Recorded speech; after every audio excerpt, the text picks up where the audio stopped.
Hello and welcome to this episode of the Institutions for Conflict Resolution vlog produced by researchers at Radboud University.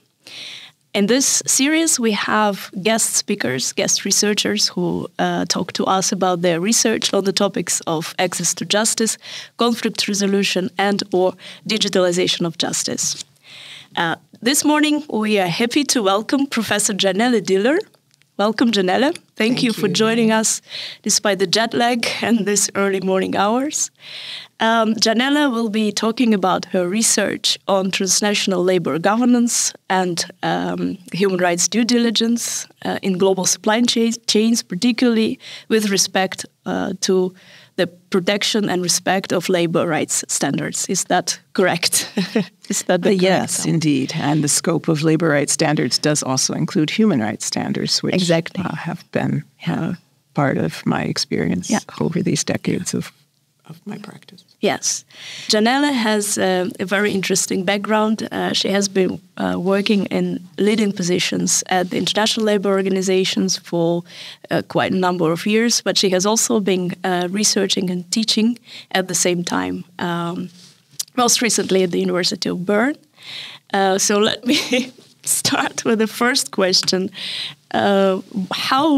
How do you experience this combination of being a researcher and a practitioner? And why did you decide? Because I can imagine that you could have a brilliant career as an international consultant on international human rights law or labor law, but you also working in research at the same time. So why did you choose for this combination? I understand that the combination of practice and research is the most effective way to achieve both aims of being the practitioner that can build new frontiers, can cross those frontiers and become effective advocates for human rights victims and labor rights victims. At the same time, on the theory side and research, I can use what I learn from the realities of practice to enrich the way in which I can apply theory. It becomes highly relevant to the real world, if I may call it that, as well as to theoretical foundations. Thank you very much. Can you tell us a little bit more about the research project that you're working on at the moment? I'm very excited about this research project. It has come out of practice, as you can imagine, because I was privileged to be highly involved as legal counsel to the International Labor Organization in the design and launch of a multi-stakeholder initiative that helped to compensate victims of a major supply chain tragedy in Bangladesh in 2013. The potential and power of the way in which different stakeholders worked together in that context, both government, unions, brands and multinationals, and local industry and NGOs, surprised me. And it called me to think through what was really happening there. How could, in both theory and practice, this tragic collapse that killed thousands of workers become a vector for change, both for immediate redress of victims and for long-term reforms in the country? I realized that part of the key to the changes in that context was the role of the state, bringing in the state as a public actor to infuse the outcomes of the initiative with public, or what we would call state action in the law, made a tremendous difference. Yeah, you're already anticipating my next question, because that's what I was going to ask you.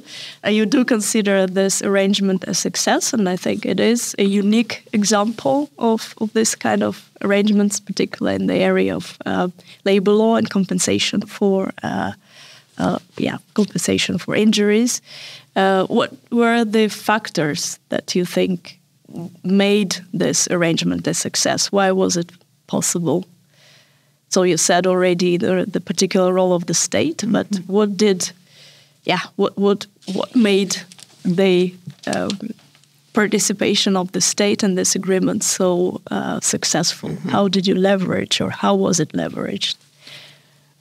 I think there were three factors that were quite central to the success. One was that we had a very strict alignment of action and aims with international legal principles for compensation. And when I say compensation in this context, I'm actually referring to employment injury benefits, which is a labor law concept that covers loss of income and medical care needs. That alignment created what we called a single approach that replaced a rather chaotic set of uncoordinated actions by government, brands, and NGOs to try to help the victims. We had the cooperation of the government in using the International Labor Standard Convention number 121 to do that. The alignment went broader than just labor law principles. That alignment also concerned gender equality, which was a challenge in the cultural context. And it included concepts like due process of law, which required that there be informed consent created through independent legal counsel for victims, to the scheme of having a special mass claims procedure and what that would mean in national law. So that alignment was something that affected both the international and national normative orders in which this multi-stakeholder was operating.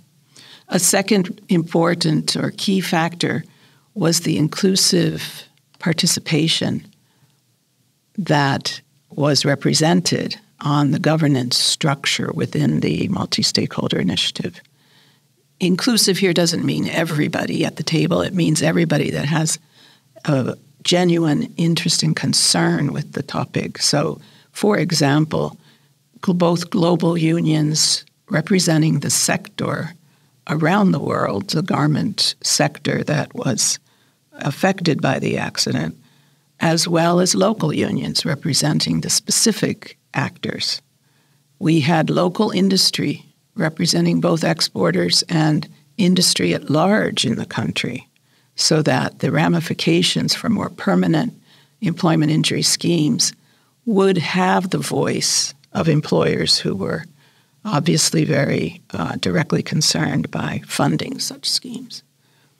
The inclusive participation also meant that there was meaningful discussion, that everyone understood what would be discussed and had thought through that in their own groups that they represented. And that's where I come to the third issue that I think was critical to ensuring success, and that's the accountability of each of the stakeholders in the scheme to their particular constituency. It sounds like it's been a lot of work to have this set up and to negotiate the agreement. Have you come up? Definitely, I think you did come across certain challenges. What was particularly challenging in this process? That is an excellent question. There were several challenges that come to mind immediately. One is the level of technical expertise, actuarial and statistical and logistical, that we confronted in the context of trying to assess how much money was needed. In other words, what sort of injuries were there? First of all, of course, having to identify who were the victims and where are those records. So logistical issues of that nature, actuarial issues about the life expectancy in Bangladesh upon which employment injury benefits are based for surviving dependents. the challenge of making sure that the convening of the governance committee did not become a show, but rather was clearly something in which meaningful and genuine participation by even those players that were not used to having discussions at the level of technicality or political import was something that was engineered largely by the decision of the committee to appoint the International Labour Organization, which I represented and has an office in Bangladesh, to appoint that organization to be a neutral, non-party chair of the committee. So this convening and neutrality function was essential to meeting those challenges. Without that, it would have been much more likely to become a fragmented or fractious debate without the ability to negotiate some common ground. But how, I suppose coming in from the outside, in an international organization or is staff working for an international organization, your role is to ensure meaningful and genuine participation from those government officials and the private interests. How was it possible? What did you do to make it happen? Also considering your role of maybe not, well, I suppose you were based in Bangladesh at that time, but you're not really, you're not someone who has been there involved in this processes. Well, in fact, I did not mean to give the impression that I was operating alone in any way. I was a designer and advisor and negotiator in the process. But I relied heavily and completely, on the Bangladesh local office of the International Labour Organization and on the ILO social security experts. So I would not dream to have been able to handle any of these challenges without being steeped in and informed by the cultural, legal, political contexts within which we were operating. And that is the challenge of most international organizations, to ensure that when they work in country contexts, that they work appropriately and adapt the international standard, which has bubbled up from country contexts in the first place to be adopted at global level, and to adapt that back into the circumstances that they face. This is the way in which this same kind of model is being rolled out in other countries. Thank you. So in your research, you advocate, or you advance the argument that there should be a greater role for the nation state, for domestic states in multi-stakeholder agreements. Do I understand this correctly? Or am I maybe not? I think this is going in the right direction here, because I have emphasized the fact that the role of the state can bring significant advantages to a multi-stakeholder initiative, and vice versa. The multi-stakeholder initiative is a way for the state to, if you will, borrow authority at private level from society, from moral beacons of NGOs and from market expertise of companies. So the combination of having the formal authority of the state with the multi-stakeholder, with the stakeholders from private sector can bring significant outcomes, where those outcomes should be linked closely to institutional and legal reform in the country, or even to corporate policy reform in supply chains. The reason I'm suggesting that there's a boundary to that is because in many instances we see multi-stakeholder initiatives that are run by global brands, retailers, and global union federations at sector level, which also produce significant outcomes in the sphere in which they choose to influence their aims to have better, say, purchasing policies and supply chains. It's something that is clearly at the starting gate for corporations to make that choice. But how do you then make this involvement of the state meaningful? And is there a difference between the different types of states and types of governance structures within the state, meaning some states being more democratic or less democratic, or more corrupt or less corrupt?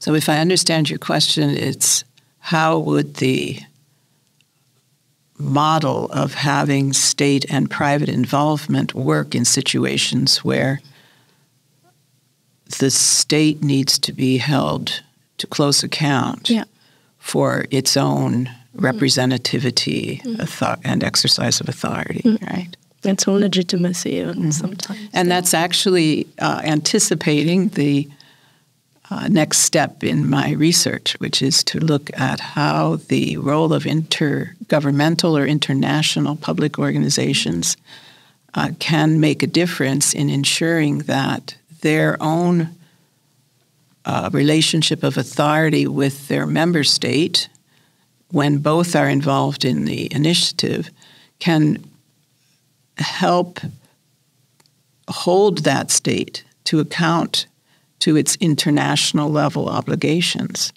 That's not to say that the initiative becomes a forum for a struggle. In fact, it becomes a platform for change, for a changed set of relationships that the state faces not only international level political pressure, but they face at the same time their own domestic constituents, their industries and workers and other economic actors. It creates a different momentum for state accountability, and it's a fascinating aspect of how international organizations bring not just neutral convening power or expertise on their subject matter, but they also can bring this element of a, if I may call it, a higher authority from the international plane, working together with those in country that are seeking accountability of their own state. Thank you very much. I look forward to reading the results of your future research. My pleasure. I've been thinking about perhaps your research also has wider implications than a particular area of labor law and the compensation for injuries labor from incidents. One of the areas of research that we are currently exploring is the digital platforms and the conflict resolution or dispute resolution by digital platforms. And it reminds me, the dynamics there reminds me very much of what you have been describing in your articles and these interviews, where the power of the private interests is so large, and for different reasons, both domestic states and international authorities either cannot or are reluctant to intervene or to regulate. So can you maybe draw some parallels between your research and what do you think can it have broader implications than the narrow area? Maybe not so narrow, but narrower area of labor law. Mm-hmm. Absolutely. I see a number of different ways in which these kinds of initiatives address the broad scope of what we call ESG, the economic, social, and governance issue, or environmental, social, and governance issues that we face today. The reference you made to the degree of corporate power that you feel in the digitalization arena is clearly corresponds with the kind of sense of how global supply chains are driven by privatized rules agreed between multinational and lead firms and on down the chain to all of the different supply chain business partners. Those privatized rules, if you will, have replaced or supplanted the public law regulatory function in many ways, and that is why we're looking at the deficits we see in relation to work. But they don't stop at work. There are deficits in relation to the way supply chains and global industry affects the environment, for example. And so we see other types of multi-stakeholder initiatives like the FSC, the Forest Stewardship Council, or fair trade addressing aspects of environmental compliance. There has been a long time sense that states have been, especially in the developing world, are unable to overcome the power of the mega corporations' interests. In fact, current or more recent research is showing how that perspective should be revisited, that the interests of developing country governments and business play a very formative role in how the investor scopes and shapes the types of rules for wages in my context or for where the dams or the mines are developed in other contexts. So the notion is that this has been more of a ceding of power, a surrender of public control than it has been a supplanting without the ability to control the corporation. And that's where, for the digitalization era, I think it's an important understanding of how to build cooperative mechanisms that have safeguards for accountability on both sides, business and government. Yeah, thank you. I think there's two schools of thoughts regarding this, the future of this process. One is a rather pessimistic school of thought, which says that the private corporate power is overtaking and there is nothing that states or international bodies can do. And then there is a more optimistic school of thought saying that we need to bring the public law, public power back. I think you belong more to the second school of thought. If I may suggest that there might be a middle school of thought in which the two streams need to fertilize each other, and the public regulatory power, when exercised in an inflexible or slow way or uninformed way, doesn't keep up with developments and ends up being not only ineffective, but creating gaps or blockages in rights and other kinds of protections that are necessary.